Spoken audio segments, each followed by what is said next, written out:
We're here in Las Vegas. We are with one of the biggest top agents in MLB, Scott Boras. So it's a pleasure to see you. I know you're so busy. You've been so busy all day long. I can't imagine how crazy it is. But one of the questions I'm always being interested to ask is about your international players. And what do you like about the international players? And the one thing that attracts to you for them to become your client? Well, my history of playing with players from all over the world, Venezuela, Dominican Republic, Puerto Rico, Panama, Colombia, and Korean players, Japanese players, Taiwanese. Having clients from all those countries is so culturally rewarding because you learn so much. You get a chance to get into the intimacy of each culture and their food, their families, their traditions.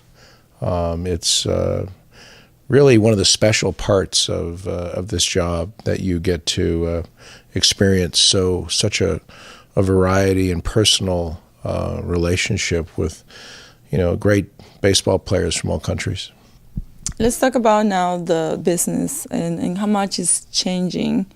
The revenues of the sport back when I played may have been the teams, it might have been $500 million.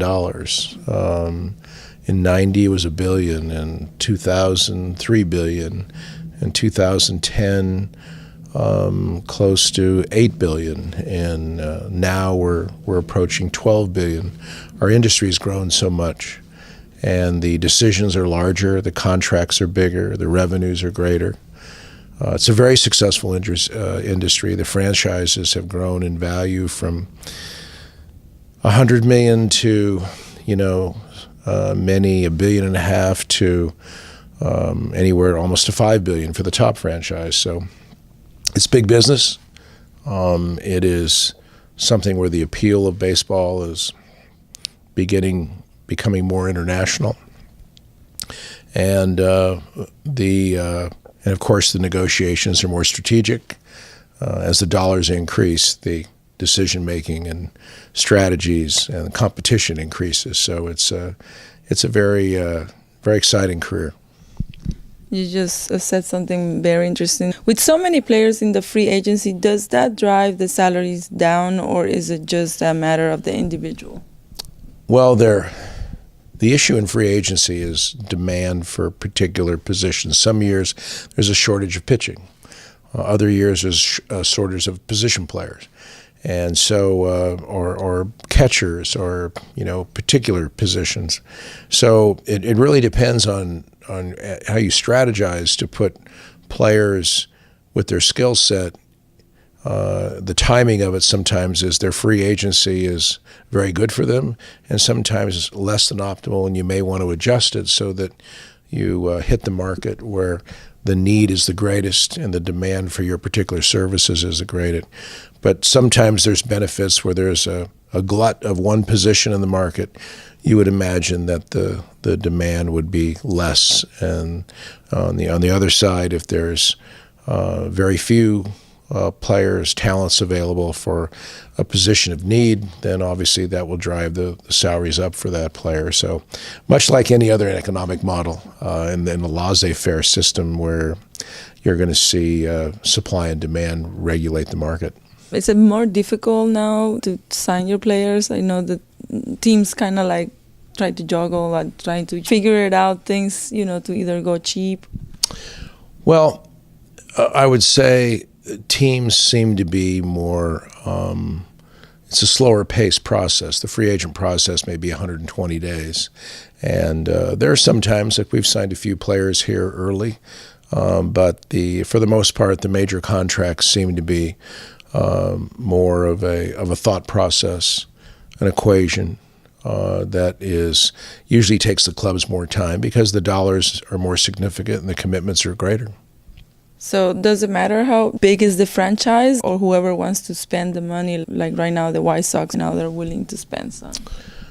Well, It depends on what position organizations are in. Most organizations and major market clubs, if they have exhausting contracts and need for new contracts, or if you have a situation where some organizations have brought in a lot of youth, they don't have a lot of commitments to major veteran players, they may have needs to fill.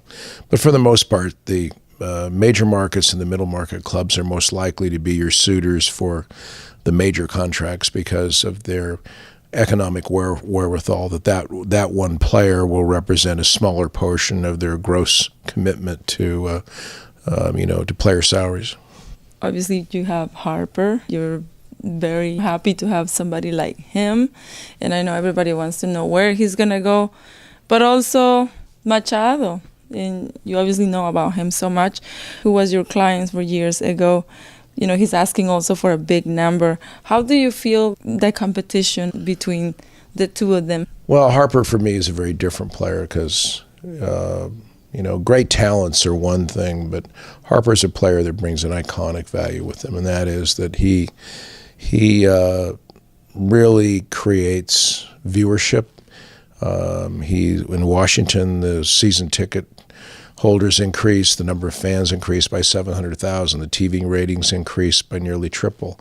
The franchise value of the Nationals increased to, from $450 million to almost $2 billion. So you've seen evidence of him driving the values of the franchise up and the revenues up.